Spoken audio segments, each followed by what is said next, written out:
Eso lo dice 2 de Timoteo capítulo 3, versículos 16 y 17. Otras referencias que también podemos encontrar se encuentran en Hebreos 4:12, Romanos 15:4, en Juan 5:39, en fin, tantas escrituras que nos hablan de cómo la palabra de Dios nos ayuda, nos corrige, nos inspira, nos redarguye. Pero en vista de todo esto, es importante saber o conocer que algunos de los hechos o datos más fundamentales en relación a la Biblia, el libro más importante en el mundo. Como se ha demostrado en las referencias bíblicas ya mencionadas, la Biblia tuvo su origen en la mente infinita de Dios. Pablo declaró, ahí mismo en 2 Timoteo 3:16, dijo él, toda escritura es inspirada divinamente. La palabra divinamente quiere decir que viene de la mente de Dios. Y Pedro también sostuvo esta declaración cuando él dijo que los santos hombres de Dios hablaron siendo inspirados del Espíritu Santo. Eso está en 2 de Pedro 1:21. Así que podemos ver claramente que la Biblia tuvo su origen no en las invenciones del hombre, sino más bien en la mente eterna e inmutable de Dios. Gloria a Dios por ello. Sin embargo, Dios escogió al expresar sus palabras por medio de las bocas y las plumas, es decir, los escritos de los seres humanos.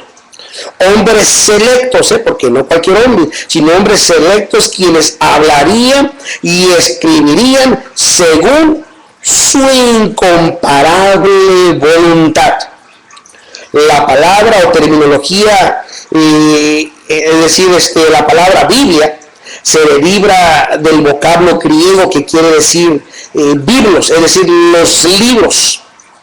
Y esto señala que la naturaleza de la Biblia como la conocemos, la compilación o la colección de muchos libros, un total de 66 libros escritos por diferentes hombres de casi todas las vocaciones, es decir, todas las profesiones de la vida, desde pescadores hasta reyes, los cuales fueron instrumentos en las manos de Dios.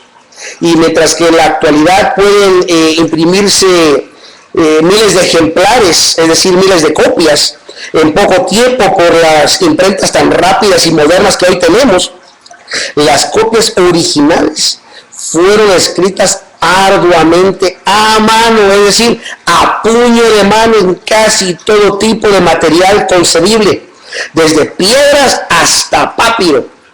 Todos estos originales han sido desafortunadamente devastados, es decir, arruinados o extraviados, pero aún estamos disfrutando los frutos de la penosa labor realizada por estos hombres quienes con tanta paciencia escribieron el Antiguo Testamento en el idioma original del hebreo y el Nuevo Testamento en el idioma griego. Yo sé que hay muchos por ahí que dicen, no, es que hablaban arameo, que aparte de griego. Sí, pero la lengua más popular que se conocía y los medios que se usaba era el griego. Y es por eso que el Nuevo Testamento es escrito en griego. Gloria sea al Señor. Y de estas copias viene la Biblia. Incluso, por ejemplo, vienen Biblias tan preciosas como la Biblia en inglés, la autorizada del rey Jacobo, de King James, que es una de las copias más puras, más exactas de la traducción de estos libros al inglés, ¿verdad? Como nosotros tenemos en el español también, ¿verdad? La Biblia en inglés fue traducida en 1611, mas sin embargo nosotros la de español, que es una antigua versión que había empezado de Casiodoro de Reina en el año 1569, y posteriormente fue cotejada, es decir, revisada por Capriciano de Valera en el año 1602. Por lo tanto, es a lo que nosotros tenemos lo más cercano. Una de las revisiones más exactas, aparte de la 1602, es la 1909. Después de esa se empiezan a variar muchas de las versiones, cambiando el texto y el contenido de ellas. Pero bueno, quiero seguirme enfocando en esta parte, que una de las diversas traducciones de la Biblia en el tiempo que nuestro Señor Jesucristo, Él estaba. ¿Se ha usted preguntado en el tiempo de Jesús, cuando Él entraba en las sinagogas y estaba leyendo las Escrituras, qué tipo de escrituras o revisión o traducción era la que ellos usaban? Bueno, la traducción que se usaba en el tiempo de Jesucristo era lo que se conoce la Septuaginta, que es una traducción griega del Antiguo Testamento, efectuada por 70 judíos eruditos, es decir, estudiosos, que dominaban perfectamente el griego en el año 285 a.C.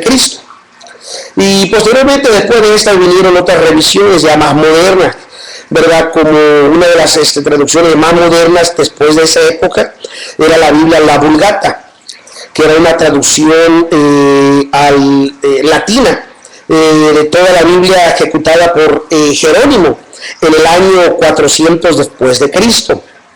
Posteriormente vinieron otras como los dardos. Los dardos fue una de las traducciones inglesas más antiguas, iniciadas por John Wycliffe y concluida después, ¿verdad?, de su muerte en el año 1384 después de Cristo. Posteriormente empezaron a haber traducciones a otros idiomas también, como la que hizo Martín Lutero, traduciendo la Biblia al alemán. Y posteriormente William Tyndale estaba terminando su versión inglesa alrededor del año 1530. La que habíamos mencionado anteriormente, la King James, o la famosa versión Rey Jacobo, fue una obra de traducción monumental al lenguaje común, conocido como la versión autorizada de 1611.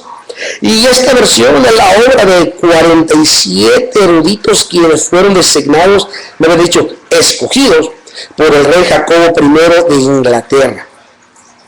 Esta ha ocupado el primer lugar en popularidad a través de todo el mundo habla inglesa por más de 300 años. Esta es una obra maestra de traducción fidedigna de los textos originales del griego y hebreo al inglés, considerándose como una obra literaria incomparable o sin paralelismo en la lengua inglesa. También ha habido muchas revisiones, nuevas versiones de la Biblia del inglés, ¿verdad?, desde la King James, la mayoría de las cuales han contribuido en algún conduje a la comprensión del mensaje que concierne a la Biblia. Pero no obstante, estas versiones, tales como la versión revisada de 1881, la de 1885, la versión americana estándar de 1909 y 1901, no son también conocidas, universalmente aceptadas como la versión autorizada de 1611, porque empieza a cambiar muchas de las cosas que hay. Pero la Biblia, en el español, llegó también hasta nosotros a través de diferentes traductores, hechas del original griego. Algunas de las más importantes son, por ejemplo, la versión de Alfonso del Sabio, que en el año 1280 después de Cristo mandó hacer una traducción de la Vulgata latina en manuscritos y miles de, digamos así, de introducción al estudio de la Biblia. La llaman la primera versión completa de la Biblia al español idioma moderno. Posteriormente también estuvo la versión de Moisés Arragel, que hizo en el año 1430, la de Juan López de 1490, que tradujeron el Antiguo Testamento y los Evangelios respectivamente. En 1530 fue publicada otra versión de los Evangelios bajo el título de Vita Cristo Cartajuno. También estaba la Biblia Poliglota, es decir, Complutense, que se hizo en 1520. Tenían en columnas paralelas el Antiguo Testamento en hebreo, el caldeo, el griego y el latín. Posteriormente el Nuevo Testamento en griego y en latín, pero no en español. Y esta fue una labor de varios también eruditos, patrocinada por aquel entonces el cardenal, inquisidor y ministro del Estado Francisco Jiménez de Cisneros. Posteriormente Juan de Valdés en 1534 tradujo los salmos, los evangelios, las epístolas al idioma español. Fue el primer traductor, digamos de esta forma, reformista al español. Francisco de Encinas 1543, tradujo al español el Nuevo Testamento completo, de la edición griega publicada por Erasmo en el año 1516. También estaba en el Antiguo Testamento de Ferrera, que fue publicado en 1553 bajo el privilegio del duque de Ferrara y de la ciudad del mismo nombre. Fue obra del judío John Top Atias y para uso de los judíos expulsados de España y de Portugal. También está la versión de Juan Pérez de 1557. Esta se revisó el Nuevo Testamento de Encinas y los publicó juntamente con una traducción suya de los Salmos. Posteriormente vino lo que hoy lo más preciado y lo más atesorado que tenemos nosotros en español, hablando al idioma más exacto, a los manuscritos originales, que fue precisamente la de Casidoro de Reina, que terminó la traducción de la primera Biblia completa impresa en español en el año 1569. Empleó los textos originales del hebreo y el griego y versiones anteriores como la Ferrara. Y esta es la versión mejor conocida bajo el nombre de Capriciana de Valera, quien revisó la obra de Reina y la publicó de nuevo en el año 1602. Otras revisiones que se hicieron a esta misma versión y que han sido aceptadas a través del mundo cristiano como lo más exacto, es la de 1862 y la de 1909. La Biblia revisada hasta el 1909 es comúnmente conocida como la versión antigua. Así que cuando usted va a una librería cristiana y usted dice, yo quiero una Biblia, por lo regular te dan varias Biblias modernas, la Biblia de las Américas, la Biblia del Arco Iris, en fin. Pero cuando dices, denme una Biblia versión antigua, entonces estamos hablando a la de 1602 o 1909, Casidoro de Reina, Capriciana de Valera, que son las más exactas y originales. Y así es que esto es muy importante, que nosotros entendamos esta parte de la Biblia. Posteriormente estaremos platicando más el próximo sábado concerniente a las versiones de la Biblia. Hablaremos un poco las diferentes versiones que hay, pero bueno, ya casi me tomé todo el tiempo y ya no le permití a nuestra hermana Griselda que ella continuara compartiendo, ¿verdad?, lo que fielmente ella comparte cada sábado, ¿verdad? Y espero, ¿verdad?, que le recordamos, visítenos en la Iglesia de Dios de la Biblia. Estamos localizados en el 1671 de la calle Bacon Place, aquí en la ciudad de Oxnard. Usted puede llamarnos al 805-205-4533, ¿verdad?, para agarrar información. Hoy estaremos a las 7 de la noche en la ciudad de Santa Bárbara, California. Y es muy importante que usted esté con nosotros, ¿verdad?, o haga el tiempo para estar con nosotros y prestos. Pero bueno, hermana Griselda, usted tiene este momento.